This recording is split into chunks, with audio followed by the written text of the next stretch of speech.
Good evening and welcome to this week's episode of Hot Topics, where we're going to be continuing our conversation on the Christian and COVID-19. In this week's conversation, we're going to be reflecting on a conversation between Bishop Joshua Mabonga and Reverend Molo from the South African Council of Churches, where they picked up on a conversation around what does it mean to reimagine how we do church in light of everything that's been happening around us, and that is our use of technology, but also how we've managed to explore and expand our knowledge of how church can be done through the different platforms that we are offered by the technological changes in society. So I think an important thing to note with this conversation is we've started to realize that this is a long-term thing. You know, it's a pandemic that's been international. I think if we take it back to the first cases that were found globally, we're nearly sitting on 2-3 years now by the time that this is over.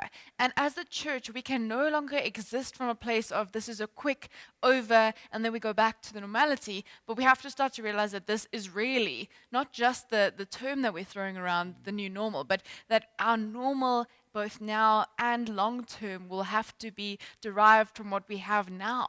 There is no going back to a place of where we were before. And so it's time that we start working and genuinely putting in the effort to start reimagining what church could look like and with technology.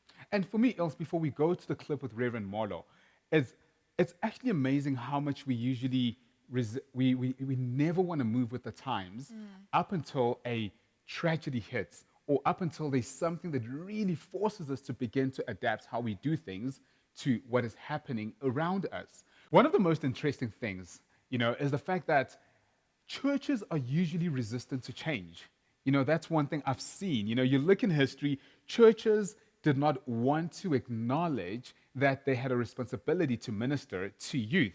And it is only after the first industrial revolution, when they realized that families have been split and there's a youth culture that is emerging that the church needs to respond to, that the church again is caught on its back foot, and then it wants to respond.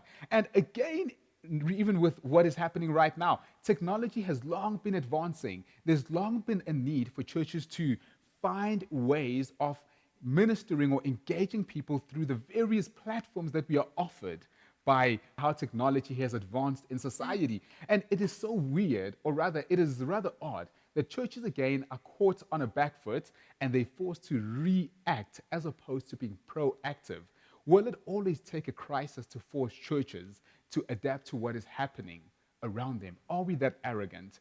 Are we that overconfident in how we do things? Will it always require a tragedy, a crisis, for us to begin to adapt? In actual fact, you've got churches that to this day refuse to put up projectors because they're adamant that our hymn books are the best way of doing things. You've got churches that still refuse to explore other ways of doing communion because they're adamant that our traditions and the physical contact is the only way we can do things. You've got churches that refused to reimagine ways of doing the Ash Wednesday service because they're adamant that this is tradition, this is what we'll stick to, and nothing will move or change how we do things. Will it take another tragedy to get churches to realize that now is the time to adapt? And I think the important thing within all of that is that constantly when we refuse to change, we isolate and exclude people even more. If we look at the traditional way of doing communion, there's people that are not physically able to come to church to receive communion in that way. People that are not able to, if they are in a wheelchair, for example, to come up to the rail, as in some churches. There has been no rail that's been adapted for them to also come and receive. And that resistance to tradition and to change our way doesn't help us. We've got, with youth and spaces for the youth, we've got resistance to change, and that excludes youth, and ultimately will contribute to the death of the church as we know it if we're not able to change our rigid structures to meet where people are at currently. Even with our evening church model in some churches before, we refused to adapt how we did church. We either had an evening service or didn't have. We didn't think of people that are not able to attend any of those services. How do those people that are not able to make the morning service, the evening service, the 12 o'clock service, how do they receive the gospel, their teaching, the word? And so even with technology and its changes, yes, things are not the same, but it's given us an opportunity to actually include people that formerly couldn't be included. People that work on Sundays, people in retail and hospitality that actually work on Sundays. They can now access church online and watch it when they're off on a Monday or a Tuesday or even middle of the week when no church is able to provide services. And so as we resist change, we sometimes exclude, but without necessarily being intentional about exclusion. But now as the church, we're given an opportunity to take this forced change and let it be a vessel for inclusion and a new way of doing church and doing things. So I think, yes, it's both. It's good and it's bad. It's got its ways, but we cannot be dragging our feet because we're missing wonderful opportunities. Absolutely. And I'm so grateful that tragedies always give us clarity around what a priority is. You know, and perhaps this is one thing we should take out of this, that tragedies always have a way of giving us clarity, giving us perspective. But let us hear more from Reverend Mzwandile Molo and Bishop Mabonga as they continue to engage. What does it mean to reimagine church in light of what is happening around us? Thank you so much, Bishop. And I want to pick up from that point when we speak about the whole idea of the evolution of culture, that culture is evolving and even how we do church is evolving. And right now, the pandemic has forced us to even reimagine how we actually do church. Now, picking it up from there, we already know that Europe, many years ago, had already started flirting with the idea of a postmodern world with no religion. If you've heard John Lennon, imagine a world with no religion where the people are one. I want to pick it up from there and reconcile that with the comments that you made, Mkhulu. And I then want to speak about the idea of actually saying, could this pandemic and sometimes how we're responding to this pandemic, for instance, for those who are extremists that are saying, let us completely stop. Because we're losing the chairman in a few moments. Yes. I want us to maybe direct the question and say, how is the church responding to the evolving of the church? Is the church prepared? Has the church put protocols in place? Because now we're in emergency protocols. But going forward, from his own words, Corona is going to be here for a longer time. Are there proper procedures, training, development of the modern pastor to begin to deal and prepare himself for the church in the next 10, 15, 20 years, which is actually going to become a virtual church? I just thought absolutely. So I think, Babu Molo, if you can pick up on that particular question and then also help us engage also with the idea of then saying, could the easing on religious gatherings encourage young people to begin to imagine a world with no corporate gathering, a world where spirituality is a private matter and not a corporate matter? Thank you very much. The questions that you are raising, sorry, are questions that should occupy any serious-minded person in the world right now, because indeed, life as we know it is gone.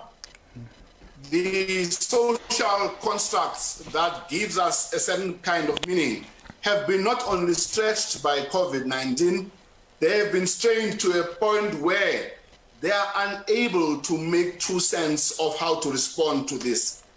The notion of family, even in the context of funerals, is strained.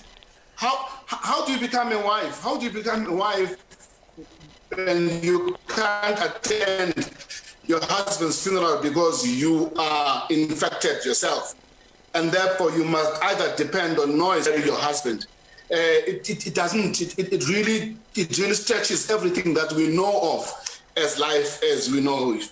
Therefore, church itself, I would personally even go further. Faith itself will need to find a way to reimagine itself. What does it mean to believe in God? Before I came to this service, before I came to this conversation right now, I was listening in a virtual way, part of a covenant service in the Methodist Church of Southern Africa. And there are big questions we need to imagine for ourselves. What does it mean to believe in God? And somebody was preaching today and say God is in control. I am struggling in my mind to say, what does that mean? What What does that mean to say God is in control and people are dying like they do? I'm almost tempted to go back to that Moses question before the church, before God. And when Moses is told to go back to the people in Egypt, people who have been in slavery for generations, and God says, go and tell them that I want to release them. And Moses' question simply is, who are you? Who are you? If I go to these people to tell them that you want them liberated, who are you? And therefore, we need to be asking these questions for ourselves in a deep, imaginative way to say, who is God? How do we relate with God? How do we understand God? And for me, this in the tragedy of the moment, this is a moment of fertile imagination for us to imagine in a fertile way. How do we talk about faith? How do we talk about love? How do we talk about family? And therefore, because we are in the genesis of this response, we as the SACC are challenging our member churches to say, we cannot go back to a life before COVID. We need to redefine what church is. The Methodist Church has got the presiding bishop who called on the Methodists to say, reimagine life, health and transformation. We need to talk about that. The way we trained priests and pastors, we must engage what does that mean. So we are in a space of fertile reimagination that we're asking all our member churches to do. Young people must be in the forefront of the search for new ways of how to be community. Then we must be in the forefront of asking the question, what does it mean to be in community when proximity is a challenge? What does it mean for me to talk to you right now? And can I give meaning to that? That transcends the quest for feeling your touch, which is basically how we human feelings we perceive as being communicated. And that all of us have got that responsibility to do so. And the church itself, if it's serious about life, it has to generate for its own reflection a way that says, how do we inculcate life-enhancing ways that transcends physical life, but makes life, as Christ calls it, life in abundance? That's the challenge we all face. And the SACC is doing its own part. We engage the scientists to talk about what it means. We engage the technology people to talk about that. We are also calling on our theologians to stop going back to the platitudes of the past, but to find new language. If I can say something, Luciano, before I go, and this is a personal point of mine, the language of the past is insufficient to give expression to what we are going through right now. The metaphors of the past are not comprehensive enough to allow us to engage with the tragic moment of our reality currently. And it is our responsibility as this generation to develop new metaphors and new ways of being that speak to the depth of the crisis we go through, yet find the hope and the healing that transcends metaphors of the past. Thank you so much. Thank you so much, Babomolo. I do not know if there's any other question before we allow you to go. Just one. I know this is. I promised myself to be quiet. It's one thing to talk as administrators and planners. It's another thing to take this conversation into practical methodologies, where under the SACC, all the colleges, all the universities that are producing pastors, are we looking at a curriculum change of an e-based ministry, of a virtual kind of interaction? Are we looking at new methodologies of theologizing and beginning to build doctrinal understanding which responds to the pandemic at hand? Or we are responding to the pandemic in one little house on the other side, but the protocols in terms of our academic preparation of ministers still remains colonial and ancient, even as ancient as 14th, 15th, 16th century theology, which is still being taught to the student. Yet the student with an ancient theology must be responding to the 21st century challenges. Here we are arguing about dressing, about music, about trinities and all these things. And Corona looks us in the eye and there's no respect for the theological dogma that is there. So my question could be through you, Honorable Chair. Is it possible that the pandemic is actually giving, I like the word that he used when he said we're in a moment of creative reimagination. Is this creative reimagination reactive, or it is actually fundamental, theologically transforming, to say what form of theological transformation and dogmatic development do we need to develop a theology which responds to the 21st century pandemic? We still believe in baptism by immersion. You must be in the hands of a pastor, and the pastor must put you in the water, and then you are baptized. Now the patient has got corona, and they are on their deathbed, and they want to be baptized. Are we now beginning to rethink how do we baptize a member who is on a deathbed? They have 2 days to go. You as a pastor cannot touch them. They can't touch you because there's a pandemic. How do we respond theologically to some of these issues? To me, these are pertinent issues. People want to eat their sacraments. Mfundis must break the bread and put it in my mouth and eat. Now I can't see you, I can't see me. Can we begin to move these services so that families can begin to conduct communion services by themselves? The list goes on and on and on. The question is, theologically speaking, how do we begin to frame, think, plan theological positions which positively respond to the pandemic? Whereas ecumenical power has been locked up in the echelons of theological dogma and ecclesiastical leaders. Now that the leaders are being pushed out due to the pandemic, is it possible that theologically speaking, we can begin to relinquish some of these powers to the husbands, to the fathers and the mothers in their homes, so that the church concept is moved from a building at the corner of Claim Street to an address in 72 Sunnyside, where a husband and his wife and children can begin to practice ecumenical and liturgical, rituals within the confines of their own homes. Let us not even waste any time on that. Thank you.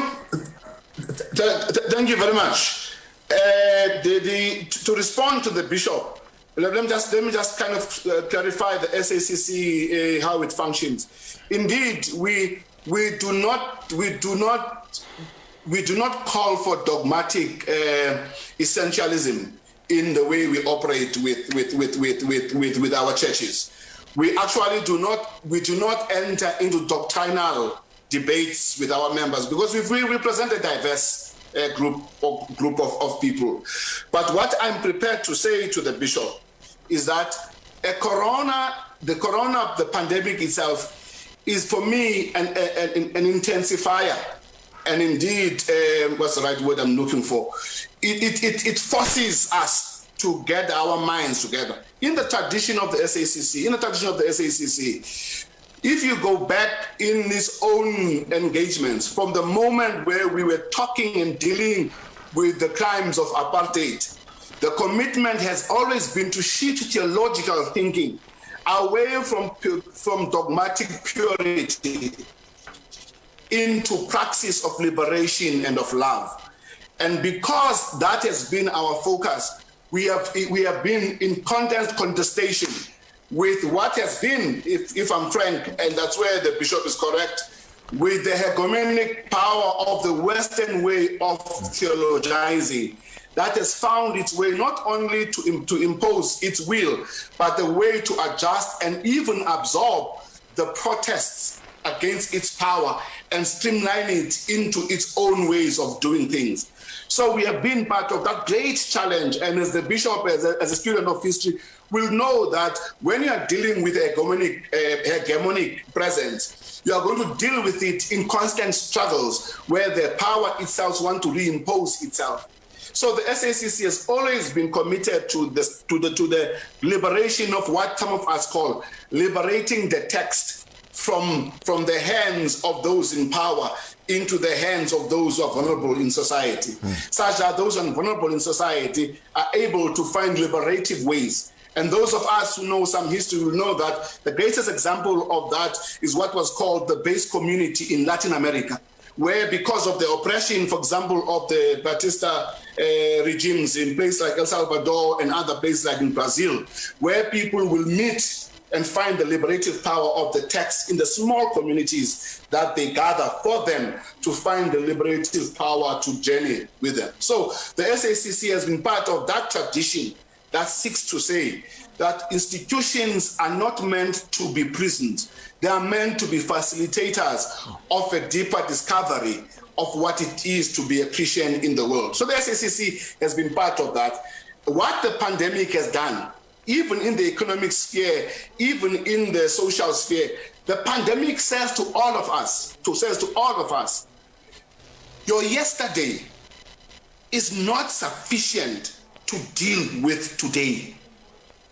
You either wish to go back to your yesterday and find ways to preserve your yesterday. And please remember, if you remain in yesterday, you'll be like one who's in a deep freezer, who has no ability to change today because you are frozen in the past. Because what we need now is to find ways of being energized in a way that says, how do we make sure that an old person, I have been a pastor, fortunately I'm not a pastor right now of a local church, but how do you communicate love? Because ultimately, what is a sacrament? What is a sacrament? When we share bread, when we share wine, what are we doing there? We are not, let's go back to the joke that the bishop done. We are not just kind of trying to make you get blood and flesh. We are seeking to communicate to you in a metaphor. And that metaphor says, those in the Methodist Church believe that a sacrament is a means of grace, is a communicator of God's love and God's presence in the midst of our lives. So how do we then develop ways that communicate to people the mysteries of God's presence, even in the current context? A church, a denomination, an institution, a faith community that does not think to itself, how do we do with the technology as we have it?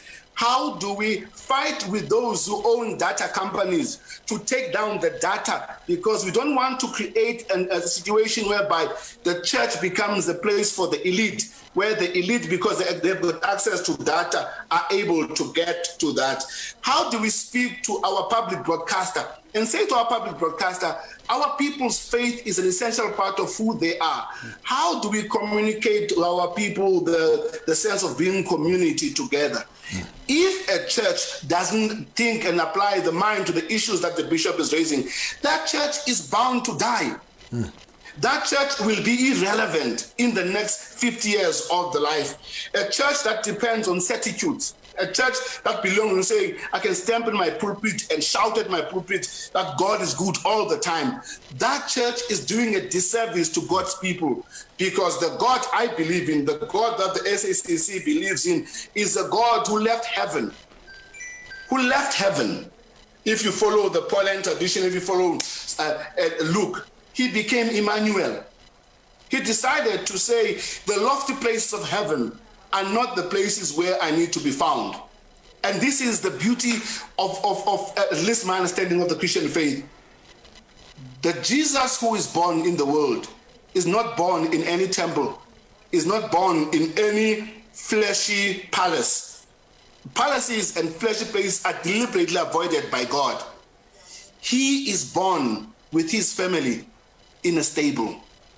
With his family in a stable. That for me is the most powerful metaphor we can remind ourselves in. God's presence is not located in physicality in terms of buildings. How then do we then answer the questions that the bishops are raising? And I'm sure all of us have the responsibility to think. We are only a year into this pandemic. I always tell people, be very careful of building up answers that you believe answer everything, because you are going to be a fundamentalist who is dangerous to yourself. You need to be open to the reality that we are going through a pandemic where we need to find new information. If you indulge me, I was very disappointed with the discovery. The SACC is disappointed with the fact that when we said to our people, don't take the casket to home, please wrap people with plastics. We are very angry to discover right now that actually those people who were giving that scientific information or those who recommended this are kind of distancing themselves from that recommendation, because we know that our people have going to go back to Anele. We are dealing with the reality that our people haven't found closure, because we're told, don't bring the casket home. Let it, if it's going to be there, let it pass there. Don't take it off the thing. And our people have cried tears because they've not been able to look at their people and find closure. We are very disappointed with that. And we are hoping that somebody who made that recommendation will come up and say, sorry, I made a mistake. The truth is, we were doing some precautions and we went overboard. And I think we'll deal with that. But to sit here and say to our people, don't worry, the 43,000 people, if you multiply that by 5 family members, multiply that by 5. I'm not even talking about those who are relatives. I'm not even talking about those who are friends. Millions of our people are living with a deep wound because they were not able to say farewell to their friends the way we do. And we're saying to those who are scientific, please do not be blinded by science. Science is a gift, but science is not an answer to everything. There is some things that science cannot answer. And because we believe in faith, we are people are able to transcend then science and say science is the tool. But there are other ways to derive meaning. And that is where we are. Dr. Molo, just before we go, about 2 minutes or 3 minutes left before I let you go through the Honorable Chair. The last comment that I would have, let me not even make it a question. Let me make it a comment. Then you can just respond to the comment directly. SACC, South African Council of Churches, is as an armpit, as an influence across a number of denominations.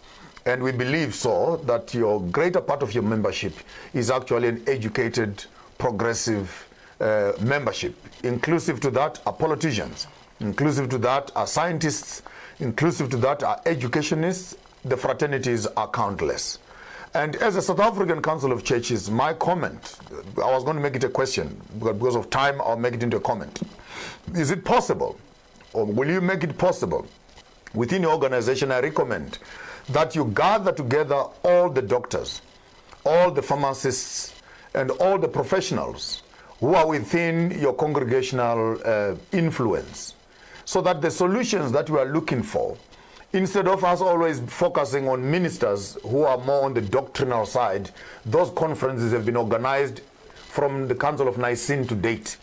We need now to change the South African Council of Churches into a medical consultative forum, into a pharmaceutical consultative forum, into a psychological consultative forum, so that the professionals who are within our religious space of influence can come together, can begin to discuss, and the protocols that the government is giving us, we as a church can actually begin to draft, design protocols that say, we as the people, we have 500,000 doctors here, and if they say that we can meet and these are the requirements for meeting, then it's doable, so that we convert the organization from just being that of ecclesiastical liturgical preservation into a psychosocial, religio-political, economic, conversation, so that we can engage the government as a body that represents the people. Thank you. I can respond to that, Bishop. Firstly, Bishop, I'll just have a slight differentiation with you. The SACC is not for the preservation of liturgical and doctrinal traditions. We are, just call ourselves, we are trans-doctrinal. As I said to you, we've got Zionists there, we've got Methodists there, we've got Anglicans, we've got Catholics. So we are not there to preserve liturgies and doctrines, just that sense. Bishop, if you read the SACC, even before COVID, 5 years ago, we developed what we call the South Africa We Pray For. And in that South Africa We Pray For, there are things we identify as key areas of life. One of them is education, for example. And in that, we are making a call to our member churches to help us then facilitate a gathering of educationists who are going to help us reflect, even before the pandemic itself. The pandemic is going to make the thing worse. The reality is the education system in South Africa is not serving a poor child. It's actually designed in many ways to sideline that poor child. And if a poor child gets an A or 5 A's or 6 A's, we are in that little problematic space where the exception is elevated as a reflection of the norm. And therefore, they take one child who is exceptional in some village, and they elevate that child to tell everybody else that if this child can do this, everybody should be doing that. And we are saying, no, the system itself is not geared towards helping young people to get to be educated. So we have reflected on that, and therefore, by the time we come to the pandemic, we've got a document that we call a pastoral response to the pandemic.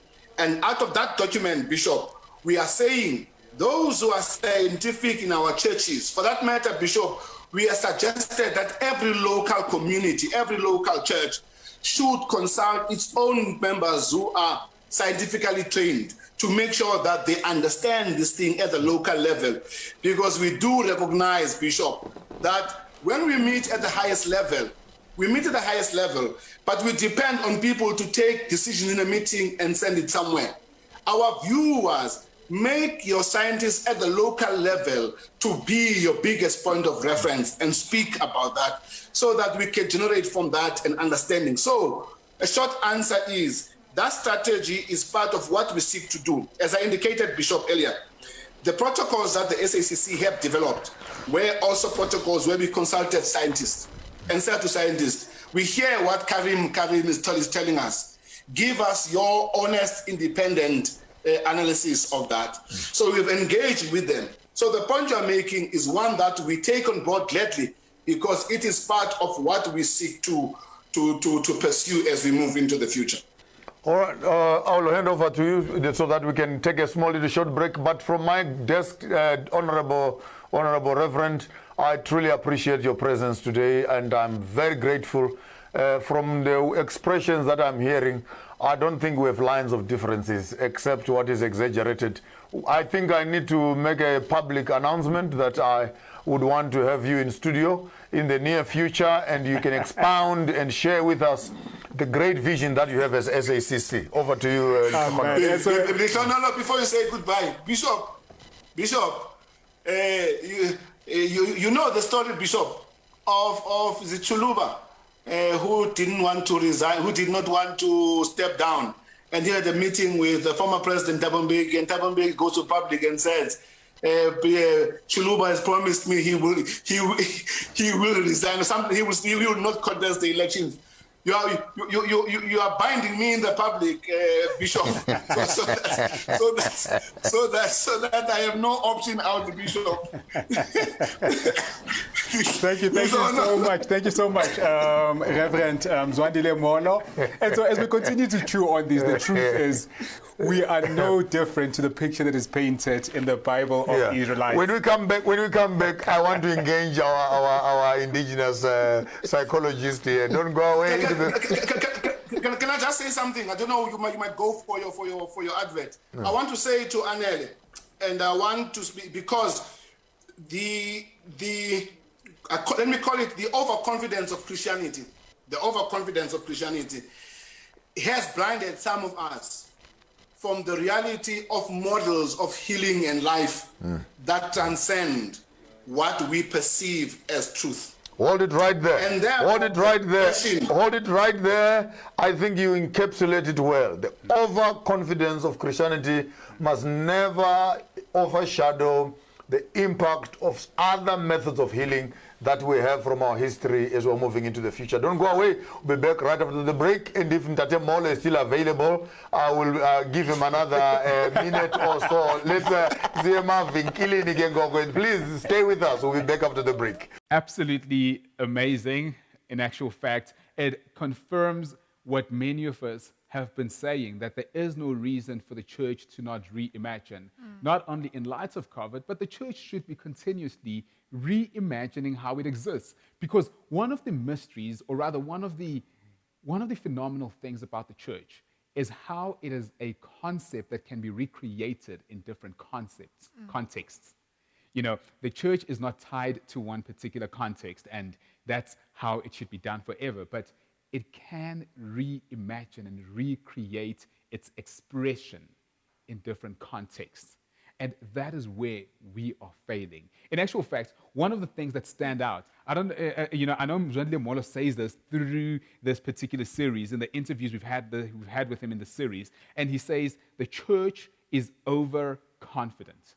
The church is overconfident. It is adamant that how it does things and how it has always done things should not be questioned, and that's how it should always be. And quite frankly, I have a problem with that because I am part of the church. I think there's definitely value in holding to certain tradition. Absolutely. Because tradition helps us, remain steadfast in what we believe and how we do things, so that traditionally, or throughout the ages rather, people's rights are not violated or things like that. I think there's a place for tradition, but tradition cannot limit our relevance given our current circumstances. There's so many cases where, but this is how we do it, and we miss those opportunities. So it's challenging in both ways, because yes, we are overconfident as a church at times, because we think that the way we do it, they must come to us, and it's relevant for everyone. But instead, we're now forced to bring church to people, which is more the Jesus model, if we want to call it that, where church is between all of us here in that moment. We bring it to each other, and we don't just sit back and say, this is the only way to do church. They must come to us if Jesus is relevant to them. Here's the thing for me, Els. We must hold our traditions with humility and not arrogance. We must hold our traditions with humility as something that is life-giving, as something that holds the church together, as something that helps us transport old age wisdom, from those who were in close proximity to the days of Jesus to now. It's something that helps us hold all of that. But we must hold it in humility, acknowledging that our traditions could never, ever fully capture the full expression of God. They only express something of God, but they do not exhaust what God has to reveal to us. And for me, that's what it means to hold them in humility. And therefore, we should always compare our traditions against the ultimate agenda, which is life. Again, Reverend Mzwandile Molo says it so well, that our obligation is to life and not necessarily to regulations. And therefore, what we are meant to do is, fine, we've got church because church is life-giving. We invite people to Christ because Christ is life-giving. Christ gives us life in abundance. Then we hold up our traditions against this conviction. And where our traditions are betraying this conviction, we should question them, not as something that is flawed, but as something that needs to be expressed in a new way that can help us live up to this tradition, to this conviction.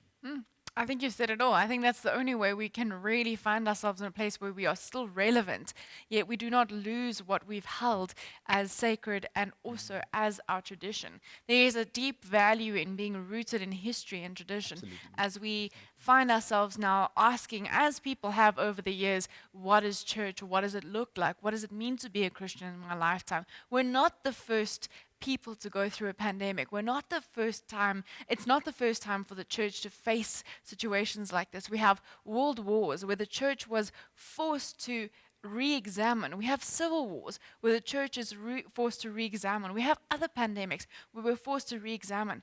We cannot lose who we were and what tradition passes on for us, but we cannot hold on so tightly to what we were that we miss an opportunity to become what we need to be for people in that time, as the church is partnering with God hand in hand to be God's presence in the world for us. I think that's for me the way I see this and how we hold this conversation. And I think in also doing that, else, we also need to acknowledge that there are dynamics we are faced with that church fathers, early church fathers, would have not been faced with.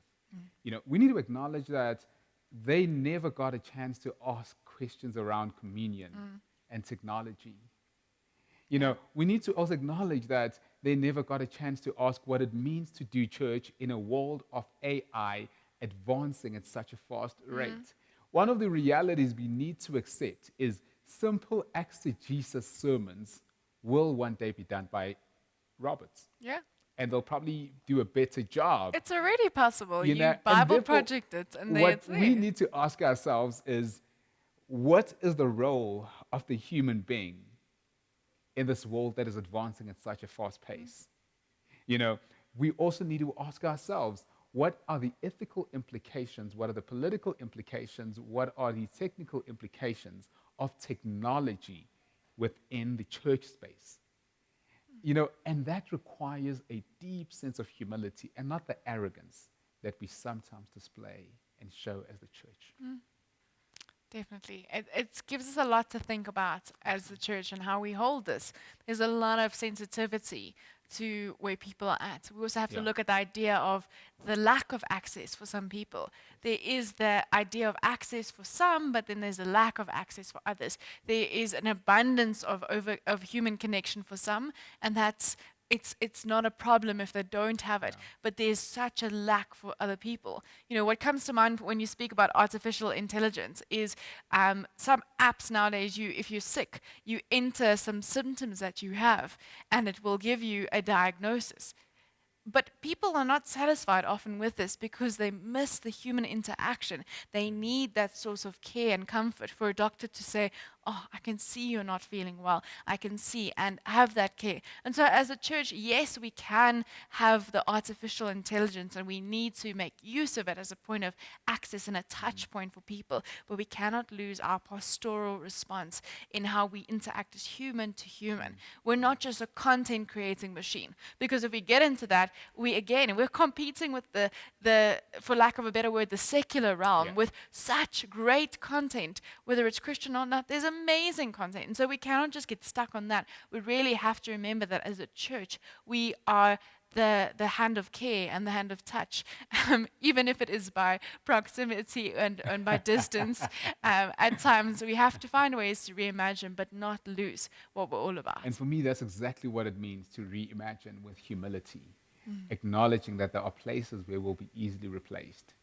Acknowledging that we live in an age of information and someone does not need to come to a church in order to find out that Luke was writing to Theophilus. And perhaps the place of all of those things is being replaced by technology. But we need to say, what does it mean to be a church in this context? Does it mean that I'm reaching out from a place of care? I'm reaching out from a place of social justice. I'm reaching out. But also, does it mean that we collaborate with all these technological devices that make life exciting to a certain degree?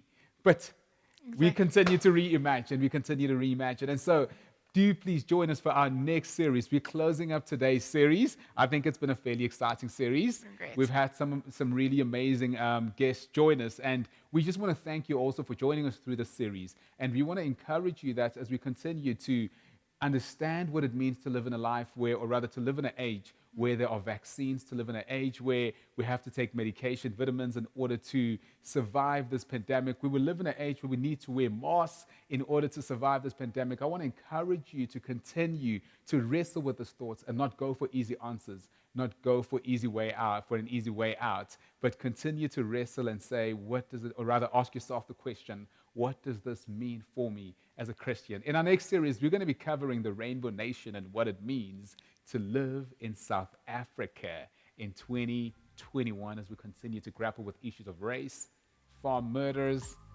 and many other exciting topics. Many, many things. Thank you so much for joining us for the series, for this episode. We look forward to starting the new series with you next week and in the coming weeks as we unroll this. And we really wish that you will have a great week and that you take care.